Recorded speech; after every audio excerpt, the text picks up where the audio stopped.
नमस्कार। SPT news में आपका स्वागत है। पेश है 26 मई सोमवार दोपहर 3:15 राजस्थान की 15 बड़ी खबरें। सबसे पहले एक नजर डालते हैं आज की हेडलाइंस पर। परचून की दुकान पर राजस्थान 10वीं बोर्ड की कॉपियां जांच रहा शख्स, वीडियो हुआ वायरल। पीएम मोदी का दाहोद में रोड शो, 9,000 हॉर्स पावर के रेल इंजन का लोकार्पण किया। वडोदरा में रोड शो किया, अब भूज जाएंगे। ऐसे ही भर्ती मामले में सरकार ने नहीं लिया अंतिम फैसला। हथियार तस्करी का मुख्य आरोपी पंजाब से गिरफ्तार। सीएम रेखा गुप्ता की कड़ी चेतावनी, कहा अगर जल भराव हुआ तो अधिकारियों के खिलाफ होगी कार्रवाई। और अब खबरें विस्तार से सुनिए। राजस्थान माध्यमिक शिक्षा बोर्ड की कक्षा 10वीं की परीक्षा का परिणाम अभी तक जारी नहीं हुआ है। प्रदेश के लाखों विद्यार्थी बेसब्री से परिणाम का इंतजार कर रहे हैं। वहीं इस बीच एक चौंकाने वाला वीडियो सामने आया है, जिसमें किराना की दुकान पर काम करने वाला एक व्यक्ति 10वीं बोर्ड की कॉपियां जांचता हुआ नजर आ रहा है। मीडिया रिपोर्ट्स के अनुसार यह वीडियो डीडवाना जिले के परबसर तहसील के भादवा गांव का बताया जा रहा है और लगभग 2 माह का पुराना वीडियो है। इस वीडियो के सामने आने के बाद माध्यमिक शिक्षा बोर्ड गंभीर हो गया और शिक्षा विभाग को जांच के निर्देश दिए हैं। नई दिल्ली। प्रधानमंत्री नरेंद्र मोदी सोमवार और मंगलवार को गुजरात दौरे पर है। ऑपरेशन सिंदूर के बाद राज्य में यह उनका पहला दौरा है। वे पहले वडोदरा पहुंचे, यहाँ रोड शो किया। फिर दाहोद में पीएम ने 9,000 हॉर्स पावर इंजन का लोकार्पण किया। इससे पहले पीएम सुबह करीब 10 बजे वडोदरा एयरपोर्ट पहुंचे थे। उन्होंने एयरपोर्ट से एयरफोर्स गेट तक 1 किलोमीटर लंबा रोड शो किया। इसे सिंदूर सम्मान यात्रा का नाम दिया गया। रोड शो में पीएम मोदी को देखने के लिए सड़क के दोनों तरफ लोगों की भीड़ उमड़ी थी। इसमें ऑपरेशन सिंदूर पर विंग कमांडर व्योमिका सिंह के साथ प्रेस कॉन्फ्रेंस करने वाली भारतीय सेना की कर्नल सोफिया कुरैशी का परिवार भी मौजूद रहा। उन्होंने भी फूल बरसाकर पीएम का स्वागत किया। मोदी ने हाथ हिलाकर लोगों का अभिवादन किया। राजस्थान में एसआई भर्ती 2021 के मामले में सरकार अभी तक अंतिम फैसला नहीं ले सकी है। सरकार की ओर से एडिशन एडवोकेट जनरल विज्ञान शाह ने हाई कोर्ट में प्रार्थना पत्र पेश किया और कोर्ट से अंतिम फैसले के लिए और समय मांगा है। कोर्ट ने सरकार को अंतिम फैसले के लिए 1 जुलाई तक का समय दिया है। प्रार्थना पत्र में सरकार की ओर से कहा गया, कोर्ट के निर्देश पर 20 मई को कैबिनेट सब कमेटी की बैठक हो चुकी है, लेकिन उसके बाद 24 से 25 मई को दिल्ली में नीति आयोग की बैठक थी। इसमें मुख्यमंत्री को भी मौजूद रहना था। ऐसे में मुख्यमंत्री स्तर पर विचार विमर्श नहीं हो सका और अंतिम फैसला नहीं हो सका। जयपुर ग्रामीण पुलिस ने अवैध हथियारों के तस्कर को गिरफ्तार कर लिया है। आरोपी को पंजाब के मोहाली से गिरफ्तार किया गया है। आरोपी पर 25,000 रुपए का इनाम घोषित था और 18 से ज्यादा आपराधिक मामले दर्ज हैं। जयपुर ग्रामीण के पुलिस अधीक्षक आनंद शर्मा ने बताया कि कुलदीप ठाकुर और बाबा से 18 से अधिक आपराधिक मामले दर्ज हैं। वो 25,000 रुपए का इनामी अपराधी है। हरियाणा स्थित बाबा गैंग का सरगना कुलदीप हथियारों की तस्करी का नेटवर्क चला रहा था।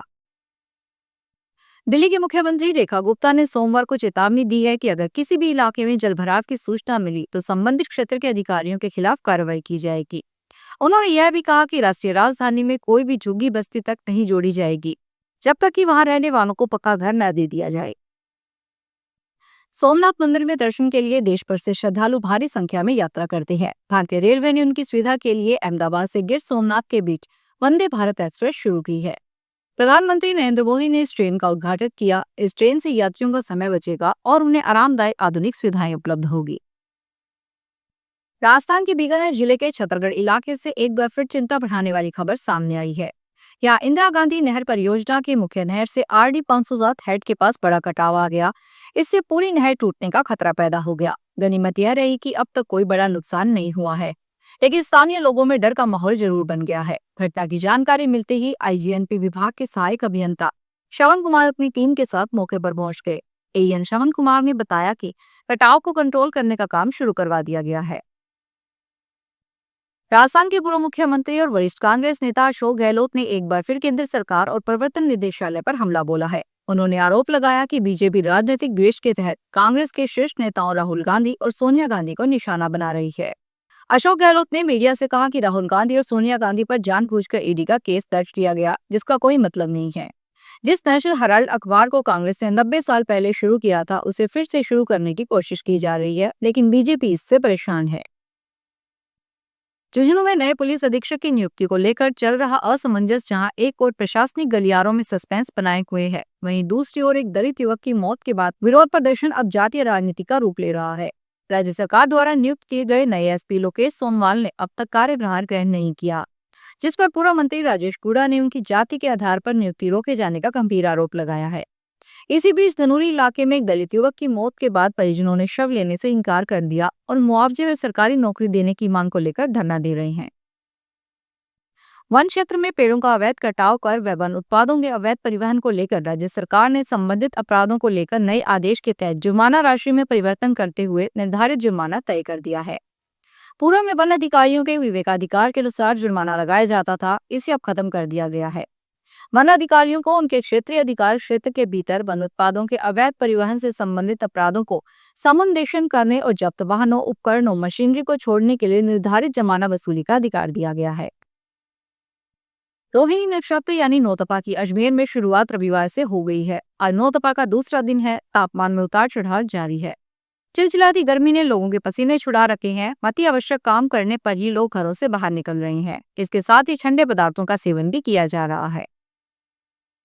राजस्थान के सबसे बड़े रणथंभौर टाइगर रिजर्व के मध्य रणथंभौर दुर्ग में स्थित त्रिनेत्र गणेश मंदिर तक जाने वाले मार्ग को वन विभाग ने एक बार फिर बंद कर दिया है। इसके साथ ही इस मार्ग पर श्रद्धालुओं की आवाजाही पर पूरी तरह से रोक लगा दी है। वन विभाग ने श्रद्धालुओं के लिए त्रिनेत्र गणेश मंदिर मार्ग बंद करने के पीछे कारण बताया कि रणथंभौर और दुर्ग में मंदिर के आसपास 2 से 3 बागों का मूवमेंट रहता है, जिसमें हाल ही में रणथंभौर किला क्षेत्र के बागी मृद्धि और उसके शावक के मूवमेंट को देखा गया है। ऐसे में मंदिर में दर्शन के लिए जाने वाले श्रद्धालुओं के साथ किसी भी अप्रिय घटना को रोकने के लिए एहतियात के तौर पर मंदिर का मार्ग बंद कर दिया गया है। अमेठी से लोकसभा चुनाव हारने के बाद पूर्व केंद्रीय मंत्री स्मृति ईरानी पहली बार सोमवार को अमेठी पहुंची। वह 355 दिन यानी 1 साल बाद अमेठी गई है। स्मृति यहां अहिल्याबाई होलकर जयंती पर आयोजित एक जनसभा को संबोधित करेगी। इससे पहले सुबह 10 बजे स्मृति दिल्ली से लखनऊ एयरपोर्ट पहुंची, जहां कार्यकर्ताओं ने उनका स्वागत किया। हालांकि स्मृति ने किसी से ज्यादा बात नहीं की, वह सीधे सड़क मार्ग से अमेठी के लिए रवाना हो गई। सबसे पहले अमेठी के जगदीशपुर में उस परिवार से पहुंची जिससे 3 लोगों की मौत रविवार को गंगा नदी में डूबने से हो गई थी। स्मृति ने परिवार को ढांढस बंधाया। स्मृति को देखकर हादसे में पिता को खोने वाली बेटी फफक कर रो पड़ी। स्मृति ने उसे गले लगा लिया।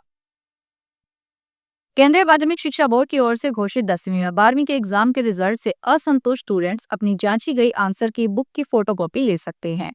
12वीं के स्टूडेंट्स के लिए ऑनलाइन आवेदन प्रोसेस 21 मई से शुरू किया गया है और अंतिम तिथि 27 मई है। वहीं 10वीं के स्टूडेंट्स के लिए कल यानी 27 मई से आवेदन शुरू होंगे। 12वीं के लिए प्रति विषय 700 रुपए शुल्क देय होगा। इसी तरह 28 मई से 3 जून के बीच ऐसे विद्यार्थी अंकों के सत्यापन या पुनर्मूल्यांकन के लिए आवेदन कर सकेंगे। अंकों के सत्यापन के लिए प्रति विषय 500 रुपए और पुनर्मूल्यांकन के लिए प्रति प्रश्न 100 रुपए का शुल्क देय होगा। थ्योरी पार्ट में भी पुनर्मूल्यांकन की अनुमति होगी। इसी तरह 10वीं के स्टूडेंट्स अंतिम तिथि 2 जून होगी। प्रति उत्तर पुस्तिका की फोटोकॉपी के लिए 500 रुपए शुल्क देना होगा। ऐसे विद्यार्थी 3 से 7 जून तक अंकों के लिए सत्यापन या पुनर्मूल्यांकन के लिए आवेदन कर सकेंगे। अंकों के सत्यापन के लिए प्रति विषय 500 रुपए और पुनर्मूल्यांकन के लिए प्रति प्रश्न 100 रुपए शुल्क देना होगा। थ्योरी पार्ट में भी पुनर्मूल्यांकन की अनुमति होगी। राजस्थान सरकार ने लाडो प्रोत्साहन योजना में बड़ा संशोधन किया है, जिसका सीधा लाभ राज्य की बेटियों को मिलेगा। अब इस योजना के तहत लाभार्थी बालिकाओं को कुल 1,50,000 रुपए की सहायता राशि प्रदान की जाएगी, जो पहले 1 लाख रुपए थी। इस बदलाव का सबसे महत्वपूर्ण पहलू 7वीं और आखिरी किश्त की राशि को दोगुना करना है। पहले जहां यह राशि 50,000 रुपए थी, वहीं अब इसे बढ़ाकर 1 लाख रुपए कर दिया गया है। फिलहाल इस बुलेटिन में इतना ही। फिर हाजिर होंगे बड़ी खबरों के साथ। अगर आप भी अपने आसपास की छोटी बड़ी और महत्वपूर्ण खबरों से अपडेट रहना चाहते हैं तो सब्सक्राइब कीजिए हमारे चैनल एसपीटी न्यूज को और प्रेस कीजिए बेल आइकन पर।